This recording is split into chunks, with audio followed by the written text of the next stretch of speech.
Salut, j'espère que vous allez bien et que tout se passe bien de votre côté. On se retrouve pour la suite de notre petite série d'exploration des projets de tests logiciels des étudiants de l'Université de Yaoundé 1. Donc, une promo que j'ai encadrée sur le cours de Software Testing and Deployment. Donc, aujourd'hui, on va continuer avec le groupe 5. Donc là, je suis dans le Testing Lab et je vais entrer dans le dossier UY1L3. Donc, c'est le dossier de projet et je vais ouvrir le projet du groupe 5. Donc, je vais faire un code groupe 5. Donc, on va voir ce que le groupe 5 nous a proposé. Alors, donc là, je suis sur le projet du groupe 5 et on va se prêter au même exercice. L'exercice consiste à parcourir le code qui a été fait un peu rapidement, voir si les objectifs ont été atteints au niveau de la demande de la demande au niveau des trois parties du projet. La première partie qui était le développement de l'API, OK, donc, et avec une interface Swagger pour afficher la description de l'API, la documentation de l'API. La deuxième partie qui était l'utilisation d'un fichier Docker au niveau de la base de données dans le but de dockeriser et d'ajouter un modèle utilisateur. Et la troisième partie qui était l'utilisation d'un peu de Ops, d'approche Ops avec la mise en place d'un GitHub Action, d'un fichier GitHub Action qui devait exécuter les tests lorsque le code est pushé sur Git. Donc voilà. Alors, qu'est-ce que j'ai ici sur le projet? Déjà, j'ai le groupe 3 qui a travaillé en Python. Donc, c'est super intéressant d'avoir un groupe qui a travaillé en Python parce que à la base, beaucoup de groupes sont partis sur JS, vu que le cours qu'on avait fait, on a utilisé Vitesse comme, environnement de test. Donc, lui, ils ont pris Python, c'est super intéressant. Donc, leur approche sera un peu distinguée des autres. Ce qui est aussi bien ici, c'est que vu que c'est Python et que je n'ai pas beaucoup d'expérience en développement Python, surtout dans le développement des API avec Django Flask, ce sera nécessaire d'avoir une bonne documentation au niveau du README pour que je puisse rapidement exécuter les tests. Donc, on va commencer avec le README. Donc, l'équipe a utilisé Flask pour l'API. Donc, l'équipe a utilisé Flask. Donc, dans le README, le projet a été conçu avec une API REST et une interface conçue avec Flask et ils ont utilisé comme base de données Postgre, JWT Docker et Playwright pour les tests front-end. Ça, c'est super. Ils ont fait des fonctionnalités au niveau de l'authentification. Ils ont fait le code du véhicule. Ils ont fait un peu de gestion au niveau de l'admin. Ils ont créé quatre interfaces. Non, une, deux, trois, quatre interfaces. Le login, le register, le dashboard et le admin. Après, ils ont fait des tests back-end et des tests front-end. Donc, pour lancer le projet rapidement, donc, on le clone. Je l'ai déjà cloné et on fait docker compose-build et on accède à l'API à au port 500 de notre adresse localhost. Donc voilà pour la première partie du README. Donc ce que je vais faire, c'est prendre ceci et exécuter la première commande qu'ils nous ont donnée. Donc je vais entrer dans le groupe 5. OK, voilà. Je vais faire un clé et je vais exécuter la commande qu'ils m'ont donnée. Ils ont dit que la commande c'est docker compose op-build. Donc cette commande-ci, je la récupère, la commande, et je vais l'exécuter. Donc, on va exécuter la commande. Pendant que le composant Docker est en train d'installer les éléments Python, rapidement, on va revenir dans le README. Donc, après, on pourra lancer l'interface au port API au port 500 et l'interface front au port 80. Donc, leur fichier Docker directement lance le front, le back-end et le front-end. Ça, c'est super. Donc, ça build, ça build. Donc, on va attendre, ça va un peu build. Ok, donc pendant que ça build, ici, qu'est-ce que je vais regarder? Je vais regarder un peu le fichier Docker. Donc, le fichier Docker, il y a le premier fichier Docker qui installe Python 3 points et qui installe le requirement. Et il y a le fichier Docker Compose qui a sûrement deux parties au niveau des services. Donc, il a la partie service au niveau de l'API qui est développée en Flask et il a la partie service au niveau de la BD qui est développée en Postgre. Donc, ça, c'est bien. Super fichier Docker Compose, super bien documenté. Donc, normalement, il ne devrait pas avoir de problème. Alors, Donc voilà ce qui s'est passé ici. Le fichier Docker a été lancé. Donc voilà, on a le groupe 5, on a le volume qui est créé, on a le conteneur, on a l'API. Donc là, dans le fichier Docker, ici, j'ai quelques erreurs Python. Je ne sais pas si c'est des warnings, je ne sais pas si ça va nous déranger dans l'exécution du code.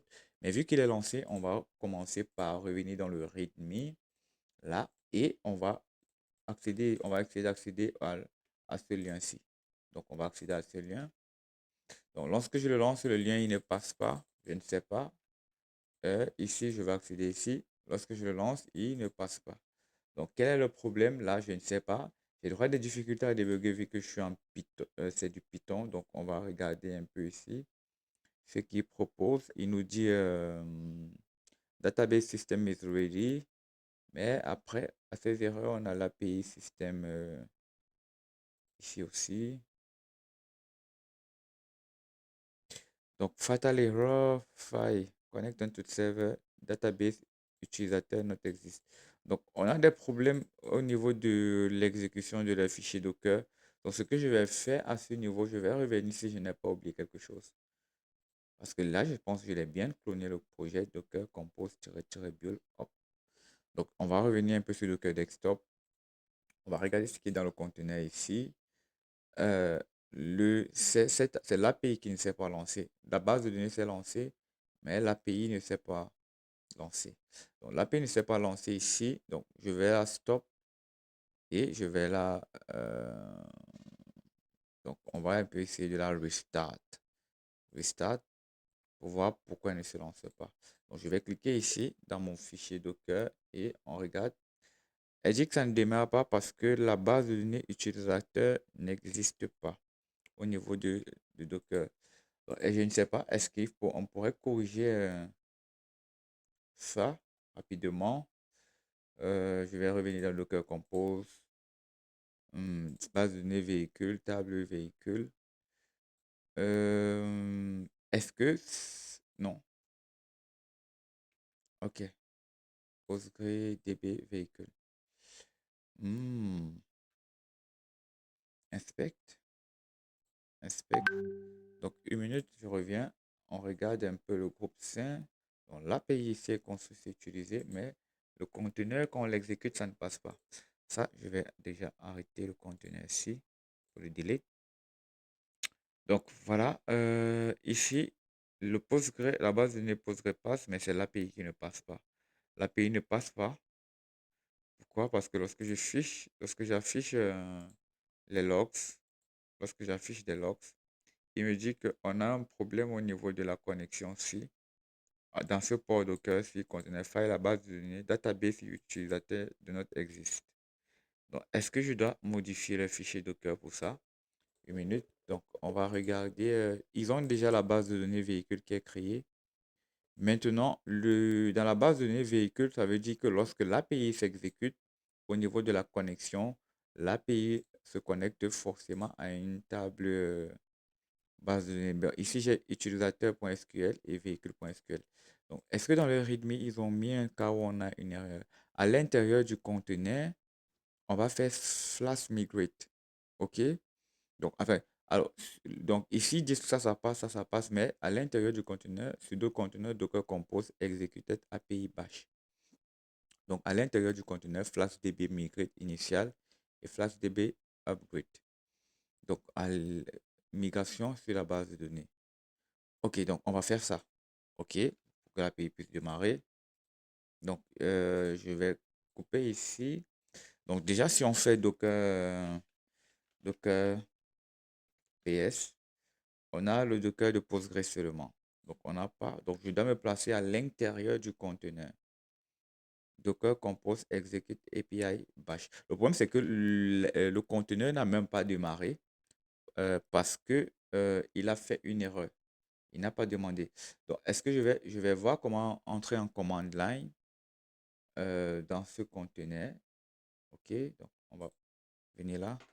Est-ce que je peux entrer dans les commandes line dans ce conteneur? Donc, oui. Au niveau de l'exec. On va revenir là. On va prendre ça. Donc, j'ai envie d'exécuter une commande là.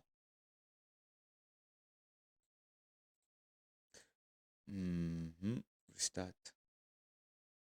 Ok, donc là, je suis dans le conteneur et je vais exécuter ça. Donc, on va un peu faire ceci. Flash db migrate à l'intérieur du conteneur. Ok, donc, to execute conteneur, run conteneur. Donc, voilà, je run et je paste.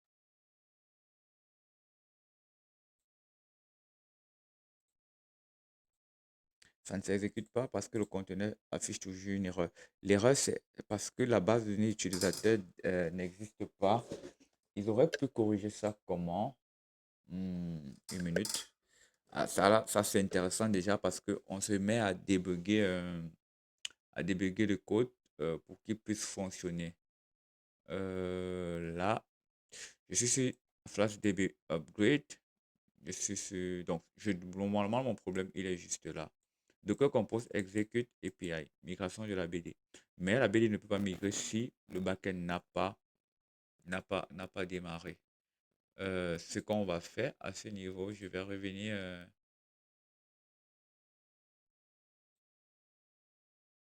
Hmm, ok.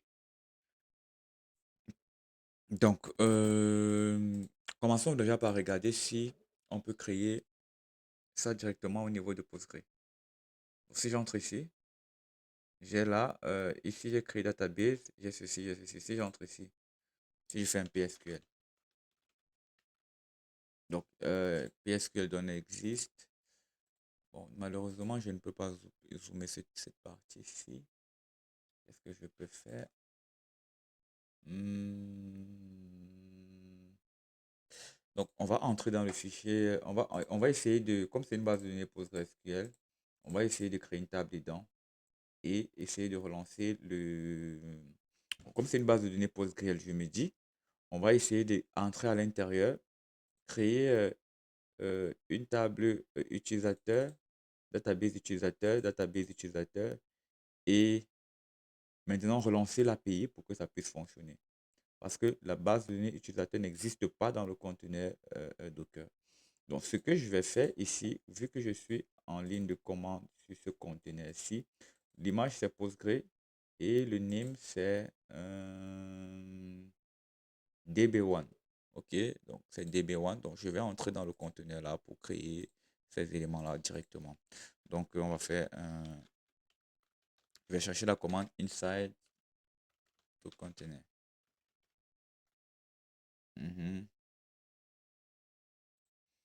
Donc, alors, donc la commande qui nous demande, c'est sûrement la commande qui nous permet. Donc, on a run ps rename exit. Ok, c'est la commande exec. Donc, c'est la commande exec qui nous permet de avoir un shell interactif. Donc, je vais faire un conteneur docker exec-it. Euh, Est-ce que je peux mettre le conteneur ID? It, conteneur ID, voilà, on va prendre ça. Ok, oh là là, ça a copié beaucoup de choses. Donc, on va dire ceci, it de conteneur ID déjà. Non, je vais l'ID du conteneur ou bien le conteneur name. Le conteneur name, c'est même quoi? C'est, voilà, groupe dessin DB1. Donc, c'est le groupe 5. On va faire un groupe 5-db-1-sh. Voilà, là, je suis dans le shell. OK? Donc, c'est un shell Linux. Donc, je peux faire des commandes Linux dedans. Ça, c'est super. Maintenant, il nous faut accéder à la base de données. Donc, la base de données, c'est une base de données Postgre. Donc, est-ce que si je tape PSQL, ça marche? Ok, ça marche. PSQL fonctionne. Donc, ça veut dire que le root n'existe pas. Donc, on va faire un PSQL-u. Donc, par défaut, normalement, je dois utiliser les identifiants qu'ils m'ont mis dans le fichier Docker Compose. Donc, ils ont dit ce Postgre, ils ont le user Postgre et le password, c'est ceci. Et la BD, c'est là. Nice. Donc, je vais l'utiliser. Donc, je vais faire un Postgre. Je vais faire un Postgre-u Postgre, voilà, DB. Donc la DB-D, on va dire que c'est la base de données qu'on va payer véhicule. OK.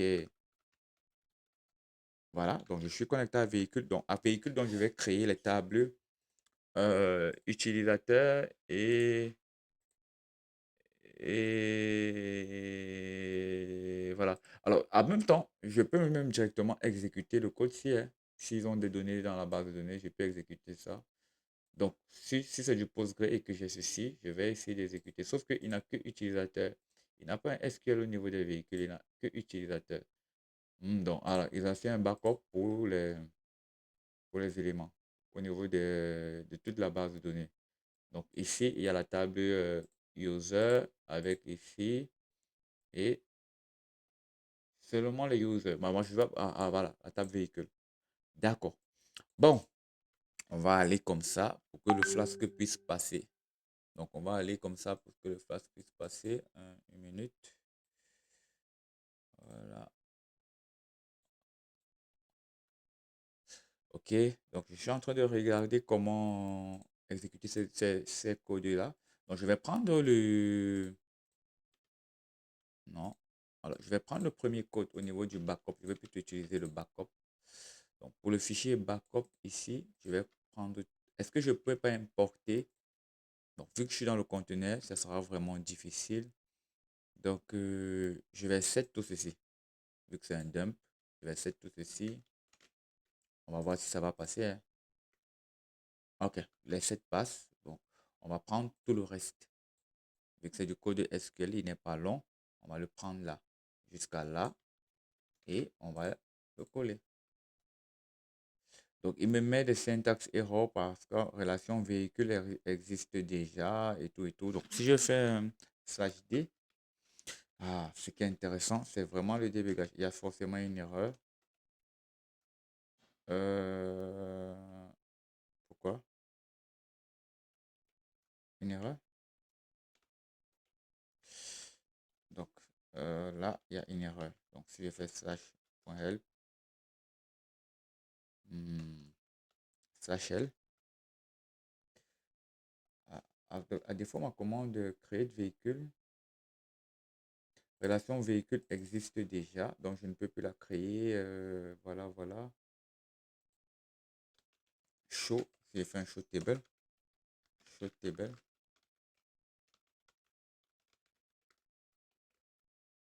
donc toujours syntaxe error. Ah, ok, donc il y avait déjà des commandes en amont. Donc, show table. Hmm, J'espère que je ne me trompe pas, hein, au niveau des commandes. Any relation slash D. Ok. Donc, les bases de données sont là. Mais pourquoi quand je fais slash D, pas de relation. Là, oh là là. Pas super le débugage public. Bon, on va aller un peu comme ça. On va aller un peu comme ça, doucement, pour voir si ça va passer. Relation user already exist. Si je fais la commande create table, ici ça passe, mais alter table. Mais pourquoi quand je fais slash D, il me dit qu'il n'y a pas de table? Slash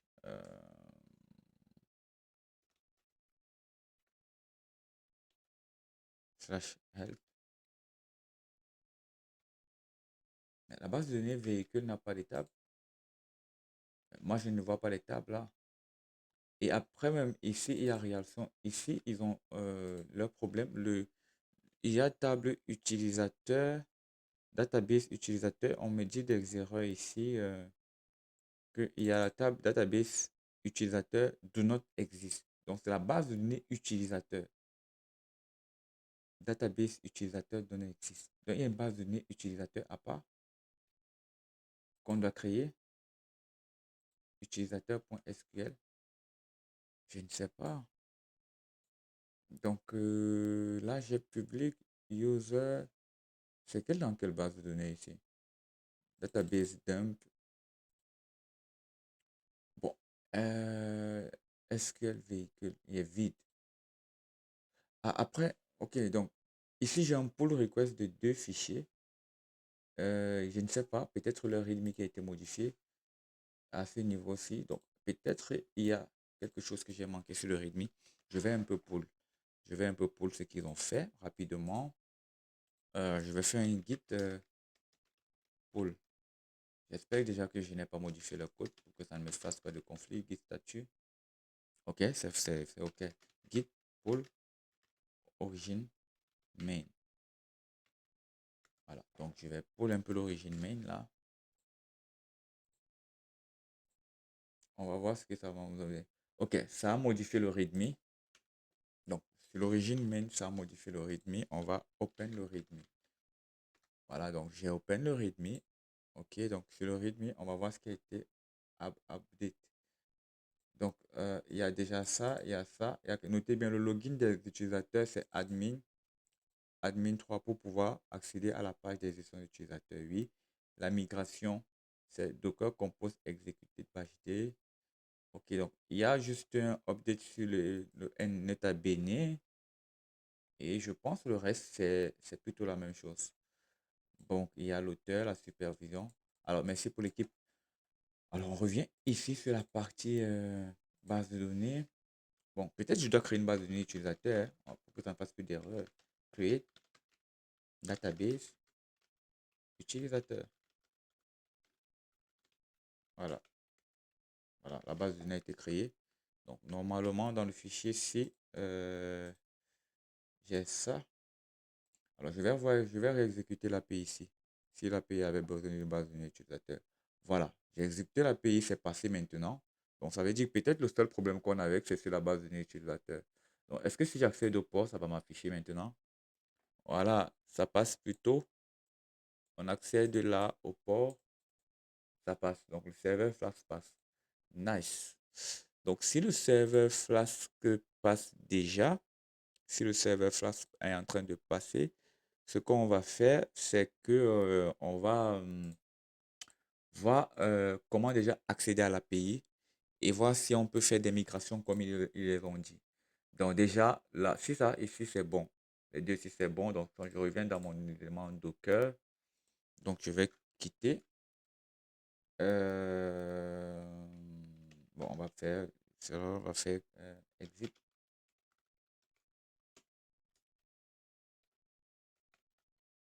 Ah, ça ne quitte pas. J'ai du mal, je crois, j'ai oublié les commandes de PostgreSQL. Non,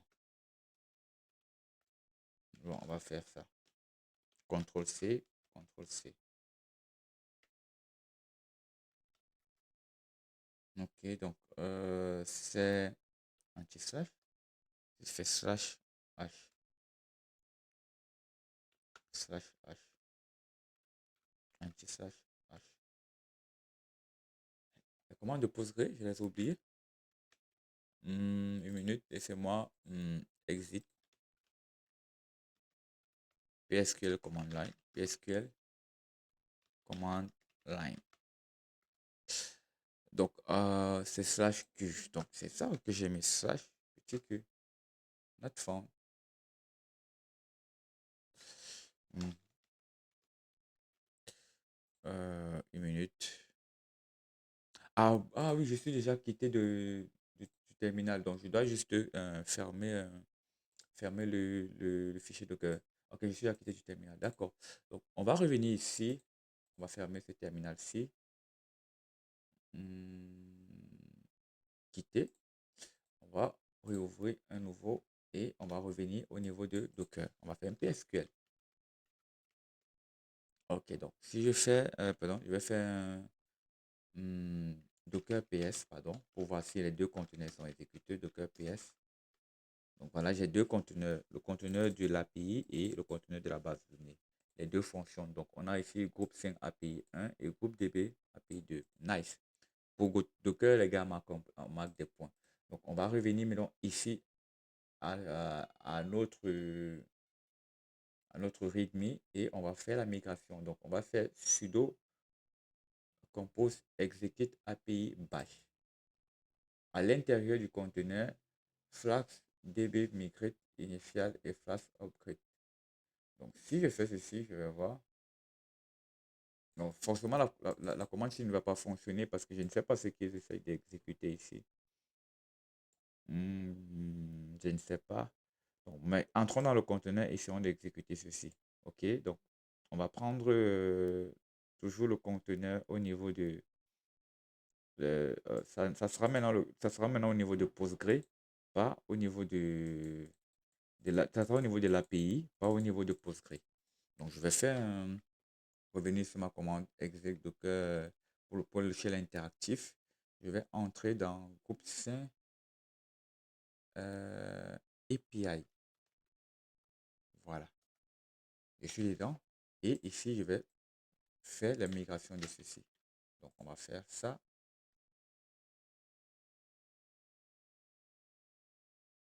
Donc, flash migrate db, données insérées. Path migration directory used init to create.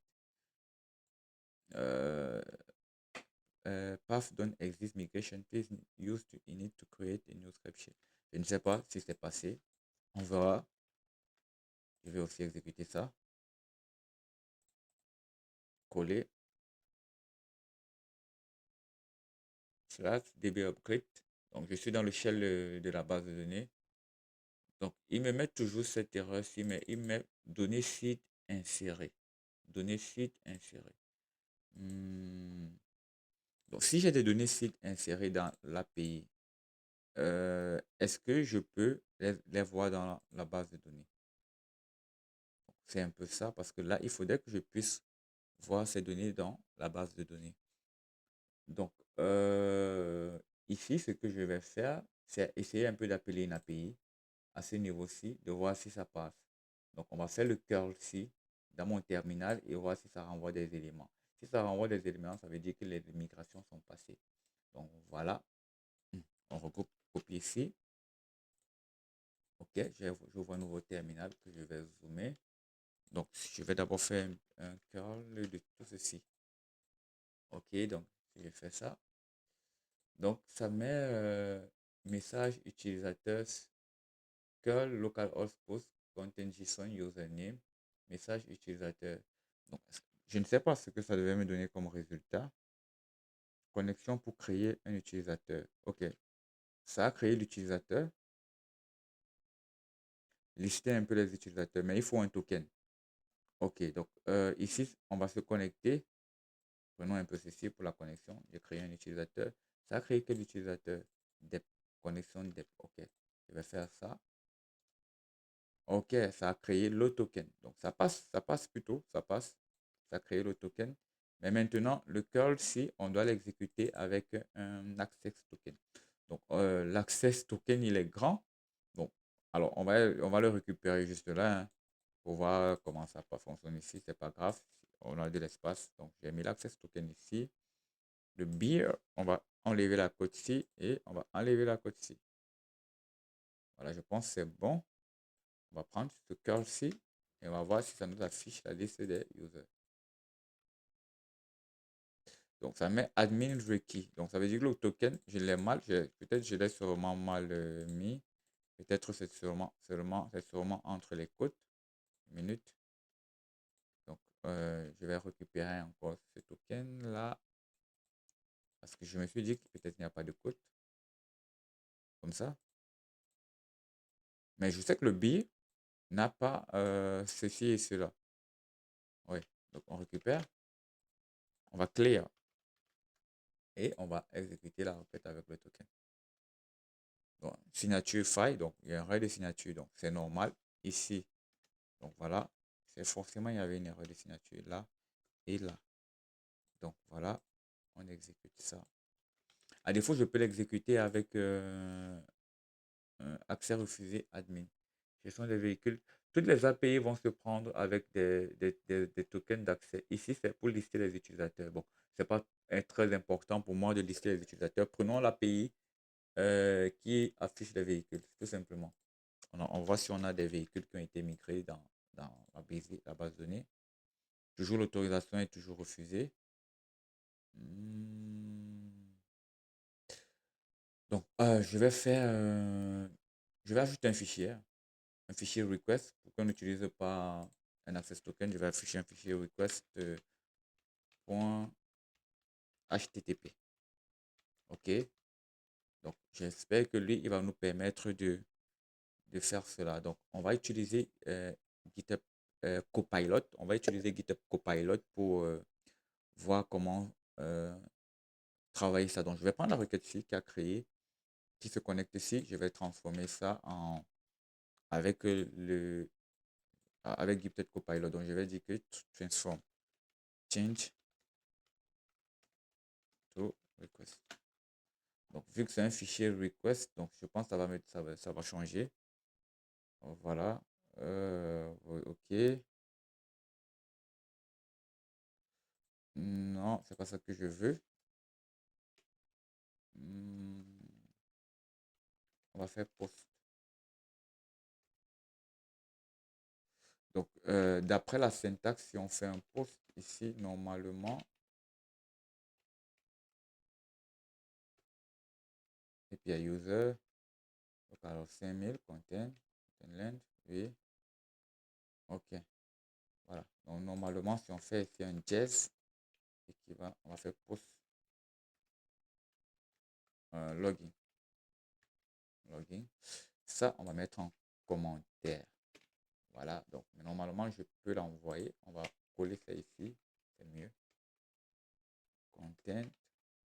Ok, donc super, super, c'est intéressant, intéressant. Donc j'exécute. Voilà, quand j'exécute, j'ai bien ici le access token et le refresh token. Donc ça, c'est bon. Donc maintenant, on va revenir dans son README. Il dit pour laisser les utilisateurs, tu es obligé d'utiliser ceci avec un access token. Donc je vais prendre ça et je vais voir comment refaire ça avec le curl. Donc on va faire ici un JS get all user. Donc normalement, il va me faire un get, propose là, là, là. OK, authorization. Donc au niveau de authorization, je ne sais pas comment on le met. Bon, on va faire un content. Donc authorization.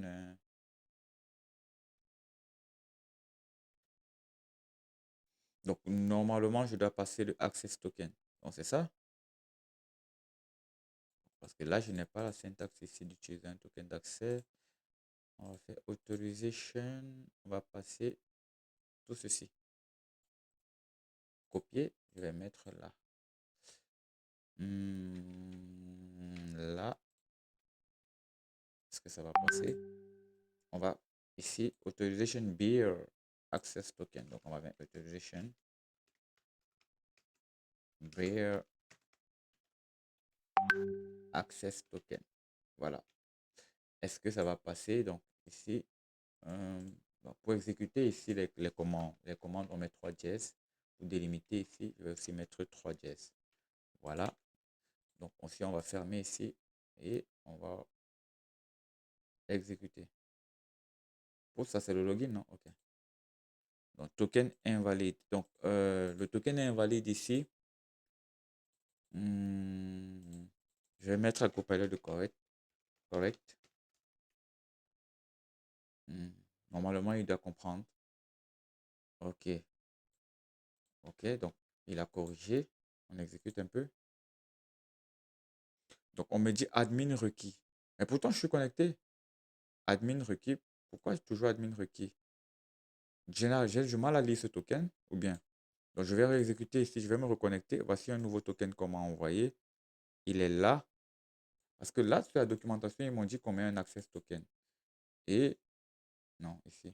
Donc, on met un access token, tout simplement. Est-ce qu'il doit être collé avec le billet? Je ne sais pas.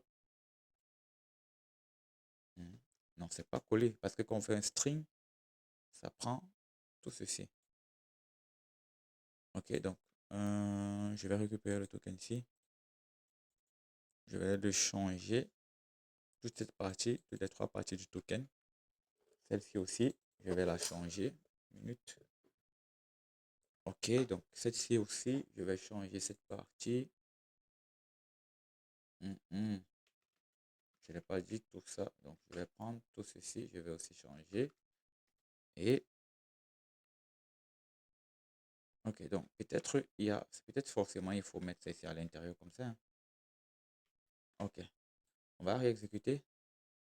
Valide crypto pending. Donc, c'est pas valide. Donc, si je fais ceci et que je fais ça, admin requis. Donc, j'ai du problème à lire cet access token. Si je n'arrive pas à lire cet access token, je ne vais pas pouvoir savoir si le API passe. Parce que moi, j'ai vraiment envie de créer un véhicule et lister les véhicules qui sont dedans pour pouvoir appliquer les tests. Donc, on va regarder un peu la documentation, hein, de comment on utilise cette extension Visual Studio Code. Parce que là, j'ai des problèmes pour euh, utiliser la structure d'autorisation. Donc, on va faire un VS Code HTTP client extension documentation. HTTP client. Donc, voilà, donc sur la partie de REST client, donc on va un peu voir comment ils font, comment ça fonctionne. Je pense que c'est ça ici, c'est le REST client. J'ai besoin de voir comment ils écrivent l'élément avec un token. Mhm. Donc, authorization, ils mettent authorization token et puis ils mettent les espaces. Donc, le request body authorization 2 points. Donc, c'est ce qu'on a fait. Donc, ici, on a authorization 2 points, espace le token et on met directement le token en lui-même. Donc, voilà. Est-ce que le token doit avoir les parenthèses? Je ne sais pas. On va faire ça. OK. Donc, on va enregistrer ici et on va réexécuter ce token. Invalide crypto, ça ne passe pas. Donc, dans la docu, authorization, ah, ok, j'ai oublié le R. Non, je n'ai pas oublié. Ah, j'ai pas oublié le R. Ça allait m'étonner. J'ai pas oublié le R. Ok, donc on va dire, je vais récupérer ici. Donc, je vais demander au Copilot de me transformer ça. Transform this to transform this to REST client syntax. Donc voilà, on va voir, il va transformer. Voilà, il m'a bien la bonne structure. API 500, beer et le access token. Donc ça, c'est la bonne structure. Beer, access token. Access token, tu le remplaces par tout ceci. Donc je vais réexécuter. Donc on va revoir encore l'access token. Voici le token d'accès qui est là. Je le prends ici. OK. Je le copie et je le mets là. Je l'ai mis là. Je supprime ceci et je supprime ceci. Donc ici, je vais délimiter avec 3 pour dire get older with beer token. Donc voilà, j'ai délimité. Lorsque je délimite ici, je exécute. On me dit admin requis. For brewing admin requis. Bon, déjà, cette API passe, mais je ne sais pas pourquoi ça continue de déranger comme ça. Donc, parce que même si tu dois récupérer maintenant, même tous les véhicules que tu dois récupérer avec le curl, il faut le token. Donc, prenons un peu ça. Mhm. Parce que je ne sais pas s'il y a une API qu'on ne récupère pas ici avec les véhicules. Alors, ce qui est intéressant dans cet exercice, c'est justement la compréhension de l'API. C'est vrai que ça prend du temps, mais à ce niveau, le débugage permet de mieux comprendre. Get all véhicules. Le débugage permet de mieux comprendre comment ils ont construit, les éléments. Ça permet de mieux comprendre. Donc ici, j'exécute ça. On me dit le token est obligatoire. Bon, tu vois, on a une erreur sur la documentation. Pourquoi? Parce que ici, il me dit que tu peux récupérer sans le token. Mais là, quand tu demandes, on te demande un token. Et je ne sais pas si c'est même le token, il est vraiment utilisé dans ce cas-ci. Donc, je vais récupérer ce token-ci. OK, je vais le mettre là et je vais exécuter. Voilà, donc voilà, là, ça passe. Là, ça passe, super. Là, ça passe.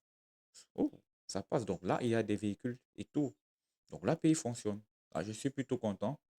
Je suis plutôt content. Donc ça veut dire, à ce niveau-ci, c'est peut-être les identifiants de l'admin. Donc je me suis peut-être trompé sur la... Ah, attends. Donc ça c'est créer un véhicule. Get a user of... Ok, donc ça, là, ça passe. Là, ça passe. Donc si je fais la même chose avec un numéro d'immatriculation qui existe, ça va passer. Donc si je veux modifier, si je veux supprimer, ça passe. Je suis content. Donc c'est nice. Donc l'API passe. Ok, donc si l'API passe actuellement, ce que je vais faire, c'est rapidement partir sur la deuxième partie. Déjà, euh, l'API, il y a un manquement parce que je suis passé par request et le client REST pour pouvoir exécuter l'API. S'ils avaient mis en place la documentation avec Swagger, ça serait été facile pour moi de faire juste des clics et tout. Mais bon, j'ai compris que ça passait et on a corrigé l'erreur au niveau de ceci. Donc là, c'est bon. Alors, on va continuer donc avec la partie test. Donc, alors, les tests, c'est le cœur du sujet. Donc, on va revenir dans le README. On revient dans le README et on voit donc qu'après le test des API, si on fait un test des API ici, on peut lancer des Python, des tests Python. Donc, ça, ce sont les tests back-end. Lancer Python path.test et ça, c'était les tests front-end. Donc, la structure du truc ici est plutôt bien décrite. On a le fichier config, le modèle, les routes, les users, les templates et la partie test front-end. Donc, ici, déjà, avant de lancer les tests front-end, je vais venir voir comment on écrit un peu les tests en Python. Donc, on vient dans le projet test. Donc, il y a les tests sur les véhicules, les tests utilisateurs et les tests d'intégration. Après, il y a les tests end-to-end au niveau des dashboards. Ça, c'est ce qu'on a demandé. Donc, si je reviens par exemple sur la partie structure, donc pour faire des tests en Python, on va utiliser Python test. OK, et on a JSON. Donc, on va utiliser un peu une configuration de test Python. On va créer ici quelques éléments. C'est vrai que je ne comprends pas comment ça fonctionne en Python. Les fixtures, il faut vraiment regarder à quoi ça ressemble. Ici, voilà, aussi, ça c'est un test unitaire qu'il essaye de faire. Euh, il utilise le pattern AAA, Arrange, Act et Assert. Il déclare les valeurs préparées. OK, il appelle le client qui va appeler et il appelle la route pour ce qu'il veut faire et il fait la réponse au assez. Donc, alors, dans le cours, on disait exactement que lorsqu'on comprend le pattern assez, act, assez, arrange, act, assez, on est capable de rapidement écrire des tests unitaires. Donc, c'est plutôt simple à lire, même si on n'est pas habitué au langage de programmation. Donc, on a le payload, on a le response, on a le assez. Le plus bas, c'est le même principe ici. Donc, ça, c'est pour la partie des tests au niveau des users. Ils ont écrit pas mal de tests. On reviendra regarder les résultats des tests tout à l'heure. Et ils ont fait la même chose au niveau des tests, au niveau des véhicules. Je pense que c'est sûrement le même principe. Pour le payload, le poste dans là, c'est sûrement le même principe. Et ils ont fait les tests d'intégration. Alors, le test d'intégration ici, forcément, on utilise la base de données et on utilise pas beaucoup de mots. Donc, c'est un peu plus intéressant. Sauf que sur cette intégration aussi, il fait un test d'intégration au niveau du token. Là, c'est test add vehicle after logging. OK, donc j'ajoute un login après être connecté. Donc, ce que je vais faire, c'est d'abord me connecter et peut-être ajouter un véhicule. Donc, je vais récupérer le token, qui est une fonction même, token qui prend du token de getToken, qui récupère les données et qui launch le code. OK, OK, c'est un bon principe. Donc, on va, sans plus tarder, on essaie d'exécuter les tests là pour pouvoir voir comment ça fonctionne. Donc, je me place dans le README et je fais ici Python path.python test. Alors, je le lance où? Cette commande ici, je le lance où? Comment je fais pour me connecter à l'environnement Python? Forcément, je dois peut-être entrer dans l'API. Donc, on va entrer peut-être dans l'API ici. Donc, ici, je suis dans le... Je suis où? Donc, je vais un peu dans le... Je suis dans quel fichier? Donc, Docker PS. Ok, je suis dans l'API. Donc, on va exécuter ça ici, peut-être. Ok, donc je l'exécute, les tests. Alors, ça, c'est en train d'exécuter les tests. Donc, on a le test d'intégration qui est en train d'exécuter. Test session start, Linux Platform Python 3 collected. Donc, on a exécuté les tests doucement. Alors, bien évidemment, les tests d'intégration prennent plus de temps parce que c'est donc des tests qui ne sont pas forcément isolés. Ils sont automatiques, mais ils permettent de tester l'interaction entre plusieurs modules. C'est pour ça qu'ils prennent plus de temps. Étant donné qu'ils travaillent avec une base de données qui est aussi dans un conteneur, forcément, ça prend du temps. Si on était sur des tests unitaires, on devait isoler certains éléments, certains composants. Donc, les tests d'intégration, on fait 31%. Donc, on est parti sur la partie test unitaire aussi les tests de user. Je sais pas, c'est sûrement une intégration ici parce que c'était un test au niveau des routes, au niveau des users. Mhm. Donc, on attend que ça s'exécute. Donc, pendant que ça s'exécute, ici, on va regarder un peu le code a, par exemple, les templates qui sont là et j'aurais voulu voir le code, les routes.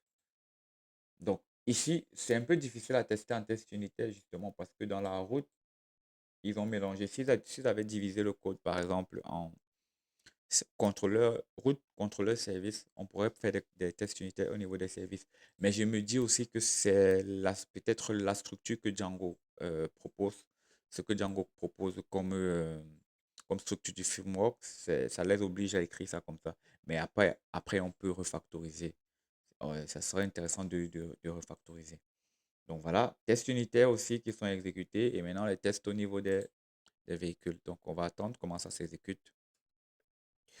Donc, je suis plutôt content parce que je fais des découvertes au niveau de Python, au niveau de la structure Flask que je n'ai jamais utilisé, au niveau des éléments de test. Mais le plus intéressant, c'est pratiquement la même logique lorsqu'on fait du back-end. On a un bon back-end structuré avec une bonne architecture. À côté de ça, on a un fichier test pour les tests des API back-end qui ont été faits. Si on a fait des tests et qu'on veut des tests d'intégration, des tests end-to-end, on met notre base de données dans un conteneur Docker qu'on va appeler base de données de tests, qui sera différent de notre base de données de production et on va pouvoir exécuter les tests. Donc, on va revenir sur l'exécution de notre test. Alors, donc, tous les tests sont passés. Super. Donc, on a ici 22 tests qu'ils ont fait. Au total, intégration, test user et test véhicule, tous les deux sont passés. Donc, ça, c'est super pour la partie test. Donc, on va continuer ici avec déjà la partie où on exécute tous les tests end-to-end. Sauf que pour exécuter les tests end-to-end, il faut faire installer Playwright et ceci. Donc, ce que je vais faire, c'est tout ceci, c'est toujours dans le backend, dans l'API, dans le conteneur. Donc, je vais rentrer ici et je vais installer ces éléments-là. Voilà. Donc, on va les installer dans le conteneur. Donc, dans le conteneur, c'est pas installable. Donc, peut-être il faut sortir, il faut venir pas dans l'application, pas dans le conteneur, vu que le conteneur n'a que l'API. On va faire ls ici. Ok, donc là, je vais venir dans un autre terminal. On va cliquer. On va entrer dans le dossier. Donc, ici, on peut installer. Donc, je vais faire npm use 22.2, tout simplement. Voilà, je vais cliquer et il faut entrer dans. Il faut. Ok, le package.json. Ok, il faut que j'installe ceci. Normalement, c'est déjà installé. Ok, donc j'ai déjà des éléments installés. Bon, je vais essayer de les réinstaller tout simplement hein, pour qu'on ne puisse pas avoir des erreurs. Donc, je vais installer Playwright et soit avec npm install indépendant, soit de façon générale. Ok, c'est déjà installé. Super. Si c'est déjà installé, ce qu'on va faire, on va exécuter la commande pour que ça puisse nous lancer les tests au niveau du front-end. Donc, lancer un fichier spécifique. Donc, on fait npx playwright test test end-to-end login.spec.js. Donc, on va prendre celui-ci pour que les tests playwright fonctionnent, démarrer l'API et démarrer un serveur de fichiers HTML. CD template HTML. OK. Donc, je dois d'abord démarrer le serveur HTML. Donc, je me place ici. Donc, OK, c'est encore un peu d'installer. Donc ici, il installe avec Python 3 HTTP server. Donc je pense que j'ai Python 3 HTTP server. Donc on va faire ici pendant que ça installe. On va voir si on a Python 3 aussi. Python 3 dash version.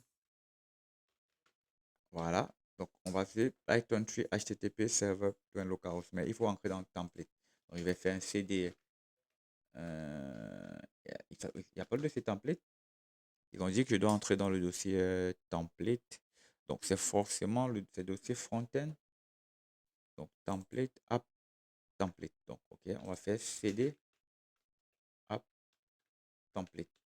Ok, donc les templates sont là. Donc on va faire c'est les templates Python M HTTP server 2.80. Donc je vais copier tout ceci, relancer ça. Voilà, et je vais coller. Voilà, donc j'ai lancé, ça a démarré le truc à HTTP server localhost 80. Donc on va revenir dans notre navigateur là et on va faire un localhost. Une minute, je vais fermer un peu mes onglets. Voilà, donc on va faire un localhost 2.80. Voilà, donc ça a lancé tous les éléments. Donc ça a lancé tous les éléments. Si je clique sur login, j'ai la page de connexion avec Properlice. OK. Donc si je clique sur contact, ça va partir sur contact. Si je clique sur connecter, créer un compte à propos. Voilà. Donc après, maintenant, ils ont dit que pour se connecter au tableau de bord, nous, ce qu'on veut faire, c'est faire des tests end-to-end sur ce tableau de bord-ci. Donc, alors, on fait une grosse dédicace à l'équipe qui a fait un très bon travail. Tsaben, très très bon travail. Donc, le Scrum Master et le chef de groupe qui a pu manager son équipe déjà. Je vous fais un big up. Après, on fait un big up aussi à Borel Wapi. On fait des big up à toute l'équipe. À Borel Wapi, à Yves Tamo. Donc, en pendant que ça installait, je vais terminer les big ups, ça a fini d'installer. On fait des big ups aussi à Koum, à Jason et à Daryl. Vous avez fait un excellent, excellent travail. Donc, une minute, ici, je suis sur OBS Studio. Ignorer, section 6. Donc, là, je vais la supprimer. Supprimer la section 1. Ok, donc, alors ça, c'est l'équipe qui a développé cela, Jason, Sofo et Daryl. Donc, vous avez fait un bon travail. Super, super, les gars. Donc, je vous big up. Alors, maintenant, on va essayer d'exécuter les tests end-to-end. Donc, pour exécuter les tests end-to-end, on fait ceci. Donc, je vais prendre pour le login, test.ceci. Donc, je me positionne là, vu que le serveur est démarré et je vais ouvrir un nouveau terminal. Donc, bon, pourquoi pas même exécuter ça directement ici. CTRL B. Voilà. Donc, on va faire un clear. Donc maintenant que j'ai clé ici, ce que je vais faire, c'est exécuter le test front-end. Coller. Donc je vais lancer l'exécution du test front-end. Alors, donc on lance l'exécution. Alors, l'exécution n'est pas passée. On me dit no test found. Donc, où est-ce que je dois me placer? Donc, il me dit ceci, voilà, no test found. Donc, on va prendre un peu autre chose. Je pense qu'il y a des autres pages. Il y a Dashboard Inspect. Le test front. Donc, forcément, j'ai une erreur que je n'arrive pas à comprendre. Donc, on va regarder comment il exécute ça exactement. Ici, si on fait npx playwright test, lancer tous les tests. Bon, je vais lancer tout pour voir ce que ça donne. Toujours dans mon VS Code. Voilà. Donc, là, je vais copier ici et je vais coller là. Donc, on va exécuter playwright run test. Lançons-les. Donc, j'ai un problème. Ils ont un problème. Ils me disent, you cannot call from test setup interval. C'est quoi le problème? Alors, moi, j'ai envie d'exécuter ce test-ci, donc je vais prendre un peu de temps aussi pour débugger, pour voir exactement ce qui ne va pas. Les tests front-end sont passés. Normalement, les tests back-end devaient être passés parce qu'ils ont super bien documenté les trucs. Euh, une minute. On va regarder pourquoi ça ne passe pas. Pourquoi ça ne passe pas. Donc, je vais lire les erreurs. Et on va dire ici, dans le fichier test.js.spec, il y a test ici. Set time call can only call from test. Ah, ok. Forcément, ce n'est pas installé. Forcément, ce n'est pas installé. Donc, les éléments Python ne sont pas installés. Si les éléments Python ne sont pas installés, ça veut dire que l'environnement Python, donc si je suis ici, end-to-end, ça, ça là, c'est pas installé. Ça, si, c'est installé. Mhm, c'est installé. Mais bon, vu que je fais un set time, c'est installé. Le problème, c'est lequel? C'est installé. Donc, une minute, on revient là.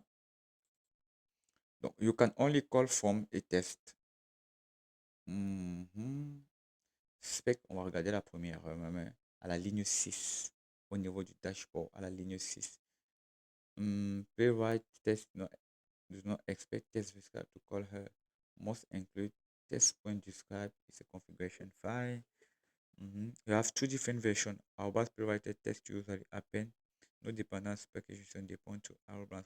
Est-ce que j'ai un paquet que je n'ai pas installé? Je pense que j'ai tout installé, non? Au niveau de... J'ai installé ceci? Ça aussi, je l'ai installé, non? npx install playwright. Ça aussi, je l'ai installé. Une minute. C'est l'installation des paquets, hein. Bon, là, je n'ai plus besoin de ce serveur-ci. Vu que le conteneur, je l'ai déjà stop. Je vais stop un peu les conteneurs. Ah non, non, non, j'en ai besoin. Je pense que j'en ai besoin. Oui, donc on va les réexécuter. J'en ai besoin. Lancez-les rapidement. J'en ai besoin. Mhm. C'est plutôt ici que je vais faire ça et je vais réexécuter ici. Coller. Install playwright. Une minute.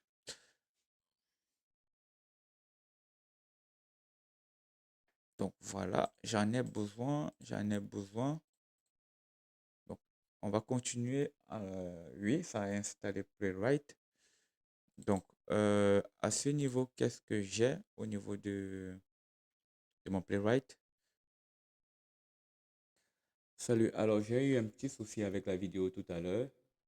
Donc il y a eu un problème d'enregistrement. Donc j'ai dû corriger l'erreur pour pouvoir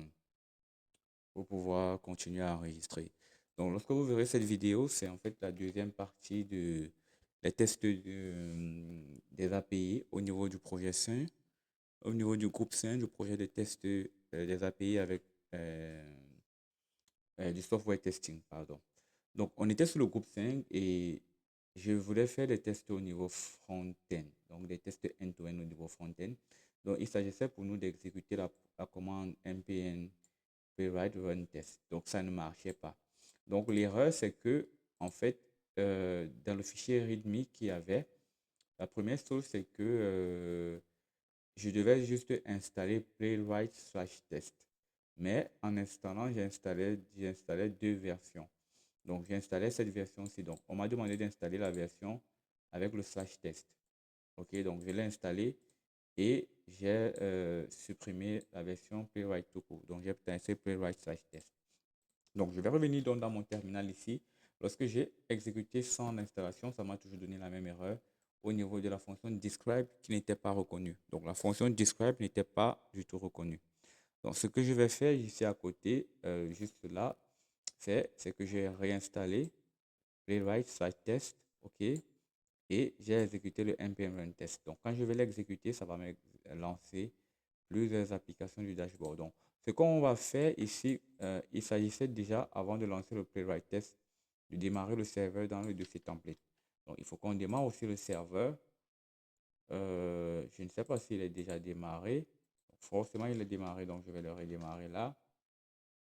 OK, donc le serveur est redémarré. Donc, si on clique, on accède à une application web qui est là, comme ça. Donc, je peux cliquer sur le fichier index1.html qui est le fichier accueil. Voilà, donc ça montrait les membres de l'équipe avec un petit overflow et avec commencer maintenant. Alors, lorsque je clique sur commencer maintenant, Voilà, donc tu pouvais créer ton compte et ainsi de suite. Nous, on voulait lancer les tests unitaires, les tests end-to-end. Donc, je vais revenir dans mon terminal ici et utiliser la commande qu'ils m'ont donnée. Ils m'ont donné la commande ici pour lancer un test au niveau d'une interface spécifique. Donc là, je vais revenir là et je vais lancer le test. OK. Donc, on lance le test, on va voir ce que ça donne. OK, donc j'ai lancé le test, afficher les champs du formulaire, le test il est passé, coefficient de la connexion d'identifiant, le test il est passé.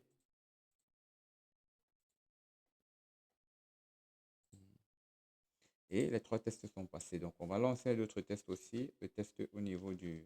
On va voir quel fichier avec. Il y avait le dashboard. Donc, je vais lancer le test aussi.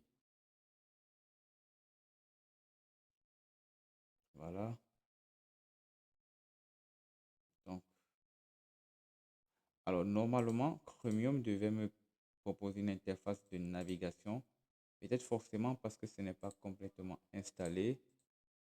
Je ne sais pas. Donc, on va faire un peu npm install encore dépendance npx. Parce que je pense pas, je pense qu'il avait installé Chromium. Donc, normalement, il devrait afficher. Donc, on va prendre un peu ça. On va réinstaller cette dépendance ici. Donc, je vais réinstaller la dépendance. Voilà.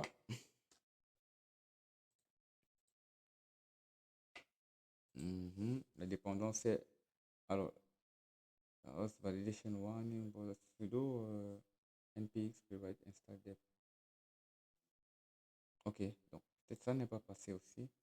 On va installer ça avec cette commande ici. Voilà, on l'installe là. Je vais mettre mon mot de passe.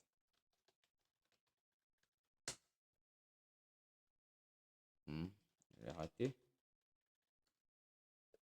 Commande invalide. Donc npx. Donc on va faire juste un npx. Donc oui, provide development dependencies. Donc voilà, ça installe les dépendances. Donc je tiens à rappeler qu'on est sur la dernière partie du software testing du groupe 5. Donc on va juste installer les dépendances pour vérifier que tous les tests fonctionnent. Donc, pendant que ça installe les dépendances, ici, déjà le groupe 5 a fait la bonne tâche d'ajouter un fichier GitHub Action, mais il n'est pas prêt en fait. Ils n'ont pas fait cette partie-ci. Il n'est pas prêt, donc ils auraient pu afficher un GitHub Action qui quitte la branche test vers la branche d'autres. Ils ne l'ont pas fait, sûrement manque de temps. Ok, donc voilà, c'est pas grave. Donc, ils pourront terminer avec le GitHub Action. Ce serait intéressant de voir comment on switch de la branche test vers la branche main. Donc, voilà. Alors, tout est installé. Maintenant, on va faire un playwright run test ici. Donc, j'exécute encore le run sur le dashboard.